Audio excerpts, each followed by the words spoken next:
ओम शांति। 27 फरवरी 2023 के ईश्वरीय महावाक्य। पहले सुनते हैं मुरली के मुख्य पॉइंट्स।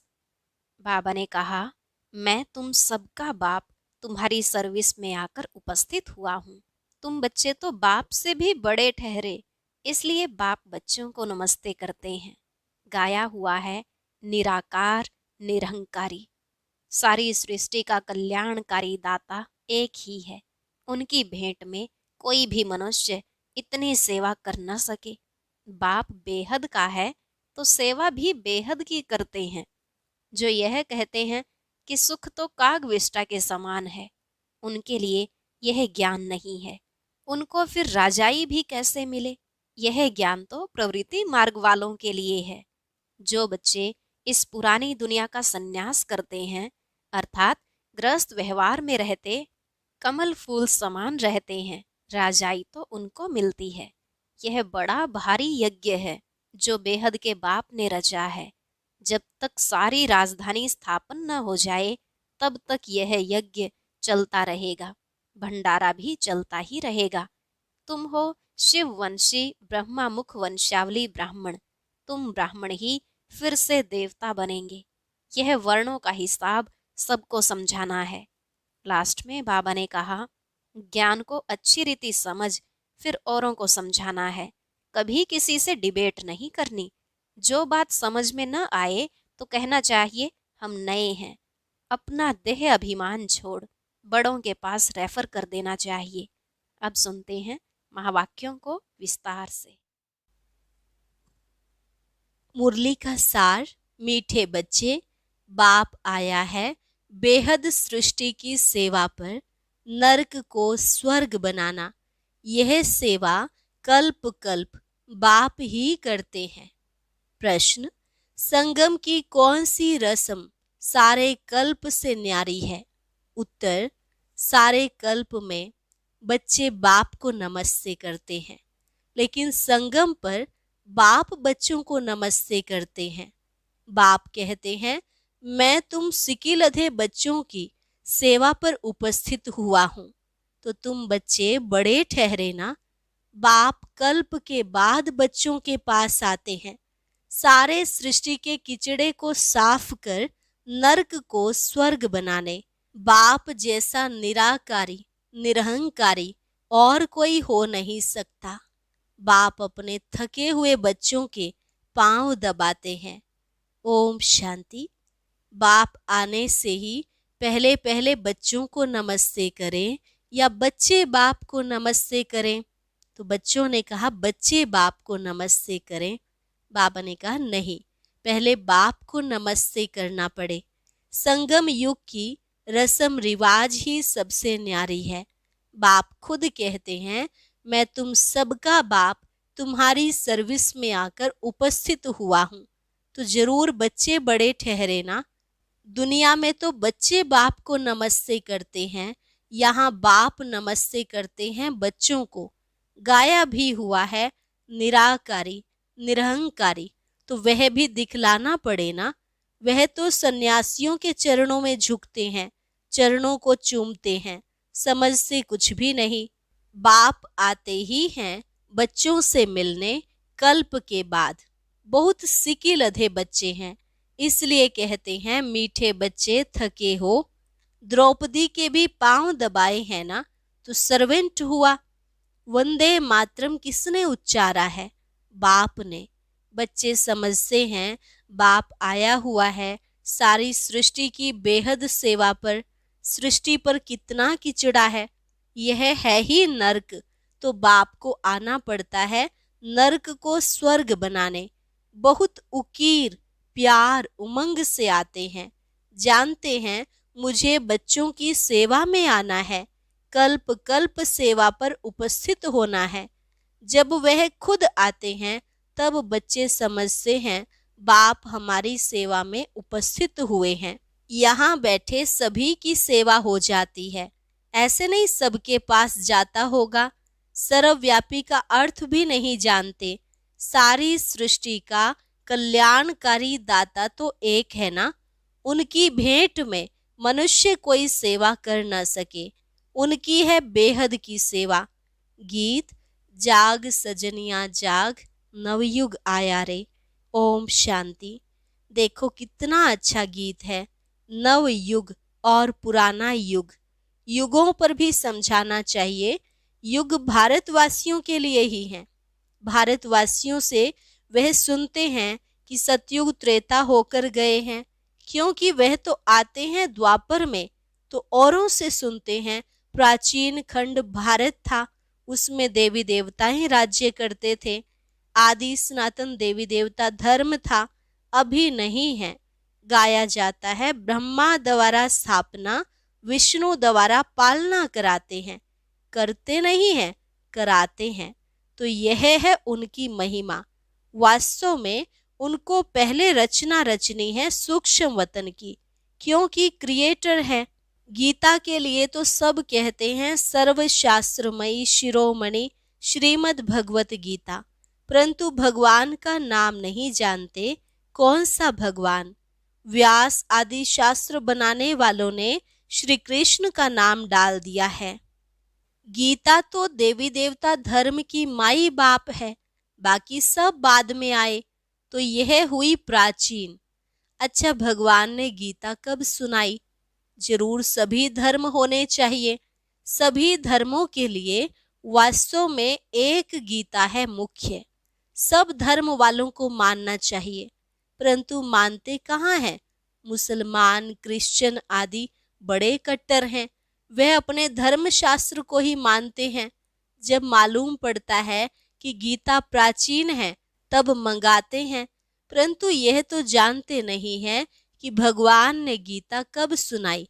चिन्मयानंद कहते हैं 3500 वर्ष बिफोर क्राइस्ट गीता के भगवान ने गीता सुनाई। अब 3500 वर्ष पहले तो यह धर्म थे ही नहीं, फिर सभी धर्मों का वह शास्त्र कैसे हो सकता? इस समय तो सभी धर्म हैं। सभी धर्मों की गीता द्वारा सदगति करने बाप आया हुआ है। गीता बाप की उच्चारी हुई है, उसमें बाप के बदले बच्चे का नाम डाल मुश्किलात कर दी है। इससे सिद्ध नहीं होता कि शिवरात्रि कब मनाए। शिव जयंती और कृष्ण जयंती लगभग हो जाती। शिव जयंती समाप्त होती और कृष्ण का जन्म हो जाता। कभी भी श्री कृष्ण ज्ञान यज्ञ नहीं गाया जाता, रुद्र ज्ञान यज्ञ गाया जाता है। उनसे ही विनाश ज्वाला प्रज्वलित हुई। सो तो बरोबर देख रहे हो, आदि सनातन देवी देवता धर्म की फिर से स्थापना हो रही है। फिर और धर्म रहेंगे नहीं। कृष्ण भी तब आए जबकि सभी धर्म ना हो। यह भी समझ की बात है ना। सतयुग में सूर्यवंशी देवी देवताओं का राज्य था, तो जरूर थोड़े मनुष्य होंगे। बाकी सब आत्माएं मुक्ति धाम में रहती हैं। भगवान से तो सबको मिलना होता है ना। बाप को सलाम तो करेंगे ना। बाप भी फिर से आकर सलाम करते हैं बच्चों को, बच्चे फिर बाप को करते हैं। इस समय बाप चैतन्य में आया हुआ है, फिर वहां सभी आत्माएं बाप से मिलेंगी जरूर। सबको भगवान से मिलना जरूर है। कहाँ मिले? यहाँ तो मिल ना सके, क्योंकि कोटों में कोई में भी कोई ही आएंगे। तो सब भक्त कब और कहाँ मिलेंगे? जहाँ से भगवान से बिछुड़े हैं वहां ही जाकर मिलेंगे। भगवान का निवास स्थान है ही परम धाम।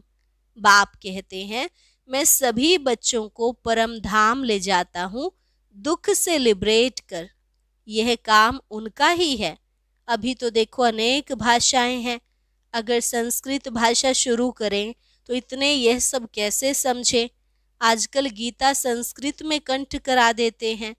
बहुत अच्छी गीता गाते हैं संस्कृत में। अब अहिल्याएं, कुब्जाएं, अबलाएं संस्कृत कहाँ जानती। हिंदी भाषा तो कॉमन है, हिंदी का प्रचार जास्ती है।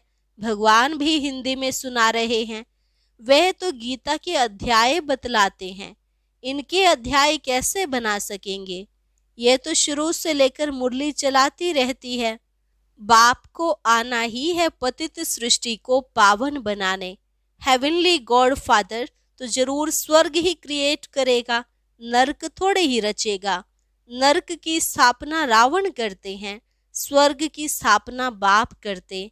उनका राइट नाम शिव ही है। शिव अर्थात बिंदी, आत्मा ही बिंदी है ना। स्टार क्या है, कितना छोटा है।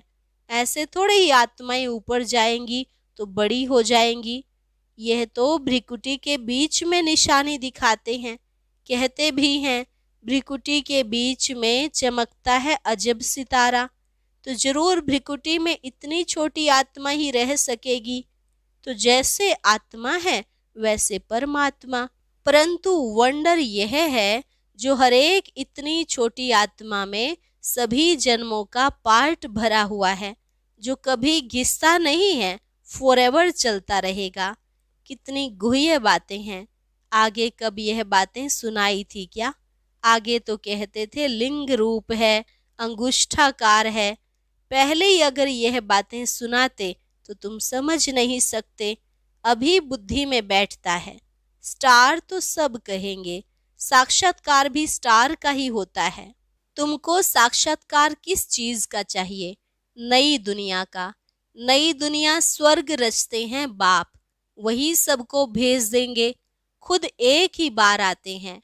अब मनुष्य मांगते हैं शांति, क्योंकि सभी शांति में ही जाने वाले हैं। कहते हैं सुख काग विष्टा समान है। गीता में तो है राजयोग, जिससे राजाओं का राजा बनते हैं। जो कहते हैं सुख काग विष्टा समान है, तो उनको राजाई कैसे मिले? यह तो प्रवृत्ति मार्ग की बात है। सन्यासी तो गीता को भी उठा न सके। बाप कहते हैं सन्यास 2 प्रकार के हैं। यूं तो सन्यासियों में भी बहुत प्रकार के हैं, यहाँ तो एक ही प्रकार का सन्यास है। तुम बच्चे पुरानी दुनिया का सन्यास करते हो, गृहस्थ व्यवहार में रहते कमल फूल समान रहना है। कैसे रहते हो सो इन्हों से पूछो। बहुत हैं जो ऐसे रहते हैं। सन्यासियों का यह काम नहीं है, नहीं तो खुद क्यों घर बार छोड़ते। Charity begins at home. पहले पहले तो स्त्री को सिखलाएं। शिव बाबा भी कहते हैं पहले पहले मैं अपनी स्त्री साकार ब्रह्मा को समझाता हूँ। Charity begins at home. Shiv Baba का ये चैतन्य होम है। पहले पहले यह स्त्री सीखती, फिर उनसे अडॉप्टेड चिल्ड्रन नंबरवार सीख रहे हैं। यह बड़ी गुह्य बातें हैं। सभी शास्त्रों में मुख्य शास्त्र है गीता, परंतु गीता शास्त्र से कोई प्रेरणा नहीं करते हैं। वह तो यहाँ आते हैं, यादगार भी हैं। शिव के अनेक मंदिर हैं। खुद कहते हैं मैं साधारण ब्रह्मा तन में आता हूँ। यह अपने जन्मों को नहीं जानते। एक की बात तो है नहीं, सभी ब्रह्मा मुख वंशावली बैठे हैं। सिर्फ इस एक को ही बाप समझाएं, परंतु नहीं। ब्रह्मा मुख द्वारा तुम ब्राह्मण रचे गए, सो तो ब्राह्मणों को ही समझाते हैं। यज्ञ हमेशा ब्राह्मणों द्वारा ही चलता है। उन गीता सुनाने वालों के पास ब्राह्मण है नहीं, इसलिए वह यज्ञ भी नहीं ठहरा। यह तो बड़ा भारी यज्ञ है। बेहद के बाप का बेहद का यज्ञ है। कब से डेगियां चढ़ती आई हैं, अभी तक भंडारा चलता ही रहता है। समाप्त कब होगा? जब सारी राजधानी स्थापन हो जाएगी। बाप कहते हैं तुमको वापस ले जाएंगे, फिर नंबरवार पार्ट बजाने भेज देंगे।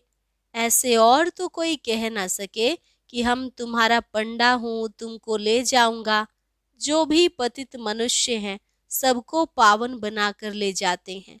फिर अपने अपने धर्म स्थापन करने समय पावन आत्माएं आना शुरू करती हैं। अनेक धर्म अभी हैं, बाकी एक धर्म नहीं है। फिर आधा कल्प कोई शास्त्र नहीं रहता। तो गीता सब धर्मों की, सब शास्त्रों की शिरोमणि है, क्योंकि इससे ही सबकी गति सदगति होती है। तो समझाना चाहिए सदगति है भारतवासियों की, बाकी गति तो सबकी होती है। भारतवासियों में भी ज्ञान वह लेते हैं जो पहले पहले परमात्मा से अलग हुए हैं। वही पहले ज्ञान लेंगे, वही फिर पहले पहले जाना शुरू करेंगे। नंबरवार फिर सबको आना है। सतो रजो तमो से तो सबको पार करना है। अभी कल्प की आयु पूरी हुई है, सभी आत्माएं हाजिर हैं, बाप भी आ गया है, हर एक को अपना पार्ट बजाना है। नाटक में सभी एक्टर्स इकट्ठे तो नहीं आते, अपने अपने टाइम पर आते हैं। बाप ने समझाया है नंबरवार कैसे आते हैं, वर्णों का राज भी समझाया है। चोटी तो ब्राह्मणों की है, परंतु ब्राह्मणों को भी रचने वाला कौन है? शूद्र तो नहीं रचेंगे। चोटी के ऊपर फिर ब्राह्मणों का बाप ब्रह्मा, ब्रह्मा का बाप फिर है शिव बाबा। तो तुम हो शिववंशी ब्रह्मा मुख वंशावली, तुम ब्राह्मण फिर सो देवता बनेंगे। वर्णों का हिसाब समझाना है, बच्चों को राय भी दी जाती है। यह तो जानते हैं सब एक जैसे होशियार तो नहीं है, कोई नए के आगे विद्वान पंडित आदि डिबेट करेंगे तो वह समझा नहीं सकेंगे। तो कह देना चाहिए कि मैं नई हूँ, आप फलाने टाइम पर आना, फिर हमारे से बड़े आपको आकर समझाएंगे। मेरे से तीखे और हैं, क्लास में नंबरवार होते हैं ना। देह अभिमान में नहीं आना चाहिए, नहीं तो आबरू इज्जत चली जाती है। कहते हैं बीके तो पूरा समझा नहीं सकते, इसलिए देह अभिमान छोड़ रेफर करना चाहिए और तरफ। बाबा भी कहते हैं ना, हम ऊपर से पूछेंगे। पंडित लोग तो बड़ा माथा खराब करेंगे, तो उनको कहना चाहिए मैं सीख रही हूँ, माफ करिए, आप कल आना, तो हमारे बड़े भाई बहनें आपको समझाएंगे। महारथी घोड़े सवार प्यादे तो है ना, किन्हों की शेर पर सवारी भी है। शेर सबसे तीखा होता है, जंगल में अकेला रहता है। हाथी हमेशा झुंड में रहता है, अकेला होगा तो कोई मार भी दे। शेर तीखा होता है। शक्तियों की भी शेर पर सवारी है। तुम्हारी मिशन भी बाहर निकलनी है, परंतु बाबा देखते हैं पान का बीड़ा उठाने वाला कौन है।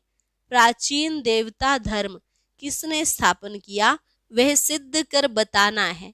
बहुत तो गॉड गॉडेस भी कहते हैं, वे समझते हैं गॉड गॉडेस अलग हैं, ईश्वर अलग है। लक्ष्मी नारायण को भगवान भगवती कहते हैं, परंतु लॉ के विरुद्ध है, वह तो हैं देवी देवताएं। अगर लक्ष्मी नारायण को भगवान भगवती कहते तो ब्रह्मा विष्णु शंकर को पहले भगवान कहना पड़े, समझ भी चाहिए।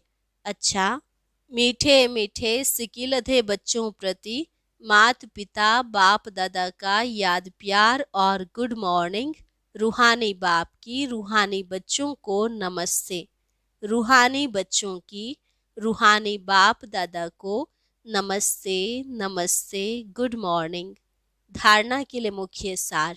पहली पॉइंट, देह अभिमान छोड़ अपने से बड़ों को आगे करना है, बाप समान निरहंकारी बनना है।